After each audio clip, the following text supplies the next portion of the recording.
नमस्कार, अक्षताच किचनमध्ये आज आपण संपूर्ण कुटुंबासाठी पोटभरीचा तसेच हेल्दी असा नाश्ता तयार करणार आहोत। अगदी झटपट बनवून तयार होतो। ही रेसिपी तुम्ही मुलांच्या डब्यासाठीही तयार करून त्यांना डब्यामध्ये देऊ शकता। फक्त डब्यासाठी तयार करण्यासाठी तुम्हाला आदल्या दिवशी काही बेसिक तयारी करून ठेवायची आहे।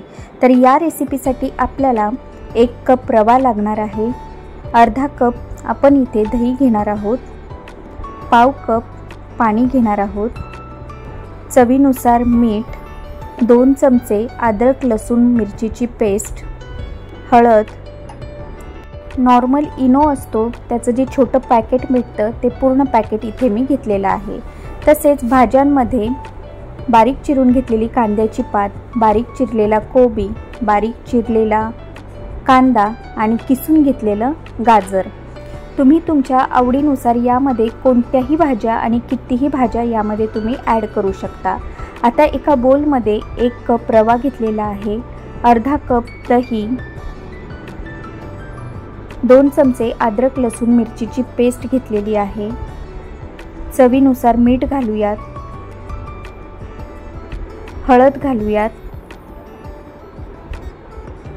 आणि ज्या बारीक चिरून घेतलेल्या सगळ्या भाज्या आपण यामध्ये घालणार आहोत। तर सगळ्यात अगोदर मी यामध्ये घातलेली आहे कांद्याची पात, कोबी, तसेच बारीक चिरून घेतलेला कांदा आणि किसून घेतलेलं गाजर। यामध्ये तुम्ही कॉर्न्स जे असतात ना, तर ते कॉर्न्ससुद्धा तुम्ही उकडून थोडेसे यामध्ये घालू शकता, त्यानेही चव खूप छान लागते आणि तुम्ही तुमच्या आवडीनुसार कमी जास्त प्रमाणात भाज्यांचा वापर या रेसिपीमध्ये करू शकता। यामध्ये अगदी आपण पाव कप एवढंच पाणी घातलेलं आहे आणि त्यानंतर हे सगळे इन्ग्रेडियंट एकमेकांमध्ये आता आपण एकजीव करून घेणार आहोत। तर चमच्याच्या साहाय्याने आपण हे सगळे इन्ग्रेडियंट एकमेकांमध्ये मिक्स करून घेऊयात, एकजीव करून घेऊयात। तर यामध्ये आपण दही आणि पाणी घातलेले आहे, तर या पाण्यामध्ये आणि या दह्यामध्ये भिजेल एवढं आपल्याला हे जे सगळे इन्ग्रेडियंट आहे एकमेकांमध्ये व्यवस्थित मिक्स करून घ्यायचं आहे। आणि जर तुम्हाला हे जे मिक्सचर आहे ते खूप जास्त घट्ट वाटलं तर यामध्ये तुम्ही थोडंसं नंतर पाणी घालू शकता। आता हे सगळे जे मिक्सचर आहे ते मी एकमेकांमध्ये एकजीव केल्यानंतर याला 10 ते 15 मिनटं मी झाकून ठेवणार आहे आणि त्यानंतर झाकून ठेवल्यानंतर तुम्ही पाहू शकता की नंतर ते फार घट्ट होतं, कारण रवा आपण यामध्ये घातलेला आहे। तर यामध्ये आपण जेवढा पाण्याचा वापर केलेला आहे किंवा दह्याचा वापर केलेला आहे तर त्या रव्याने ते सगळं पाणी किंवा दही पूर्ण सोक करून घेतं।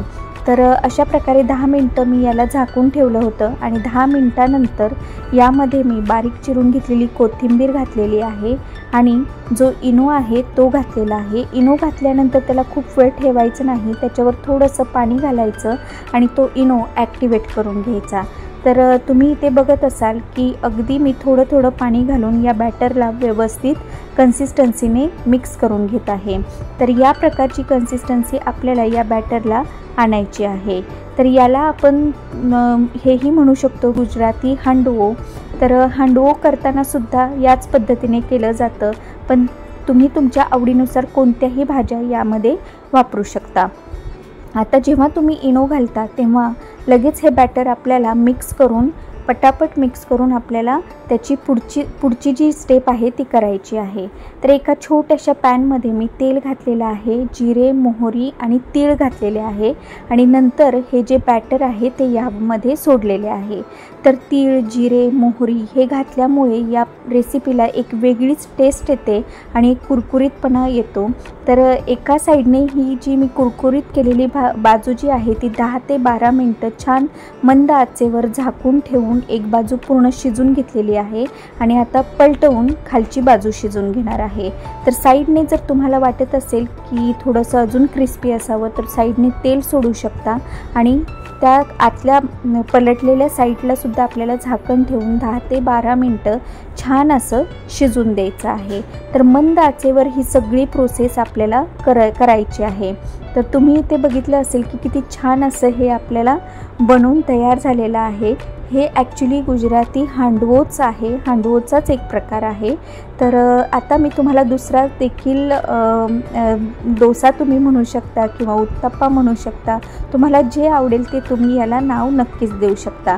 तर सेम त्याच पद्धतीने या पॅनमध्ये जिरे, मोहरी आणि तीळ घालून त्यामध्ये बॅटर सोडलेले आहे आणि नंतर हे बॅटर व्यवस्थित एकसारखे पसरवून त्याला एक साईड जी आहे ती छान 10 ते 12 मिनटं मंद आचेवर शिजून दिलेली आहे। झाकण ठेवायला अजिबात विसरू नका। परत पलटल्यानंतर त्याला परत 10 मिनटं शिजवून घ्यायचं आहे झाकण ठेवून आणि दोन्ही बाजू आपल्याला छान कुरकुरीत अशा मंद आचेवर 10 ते 12 मिनटं छान अशा शिजवून द्यायच्या आहे। म्हणजे त्याच्या आतमध्ये असलेल्या ज्या भाज्या आहेत किंवा रवा आहे हे सगळं छान असं शिजलं जातं आणि हे छान असं कुरकुरीत बनून तयार होतं। आतमध्ये छान स्पॉन्जी आणि वरून आणि दोन्ही बाजूने छान असं कुरकुरीत बनतं। तर ही जी रेसिपी आहे ती तुम्ही ग्रीन चटणीसोबत नक्कीच सर्व करा आणि एन्जॉय करा। अगदी पोट भरून जातं, म्हणजे दिसताना जरी एवढं वाटलं तरीही खाल्ल्यानंतर अगदी पोट भरल्यासारखं वाटतं। पूर्ण कुटुंबासाठी हा एक वेगळाच नाश्ता म्हणून तुम्ही एखाद्या रविवारी ट्राय करू शकता। तर हे पहा, मी तुम्हाला कापून दाखवते। आतून अगदी स्पॉन्जी आहे, जाळीदार आहे आणि वरून छान असं क्रिस्पी आहे। तर खालून आणि वरून दोन्ही बाजूने छान क्रिस्पी झालेला आहे। तर ही रेसिपी तुम्ही ग्रीन चटणीसोबत नक्की सर्व करा आणि त्याचा नक्की आनंद घ्या। तर आजची रेसिपी तुम्हाला कशी वाटली याबद्दलच्या तुमच्या प्रतिक्रिया मला कमेंट करून नक्की कळवा। व्हिडिओ आवडला असल्यास व्हिडिओला लाईक करा, फ्रेंड्स फॅमिलीमध्ये नक्की शेअर करा।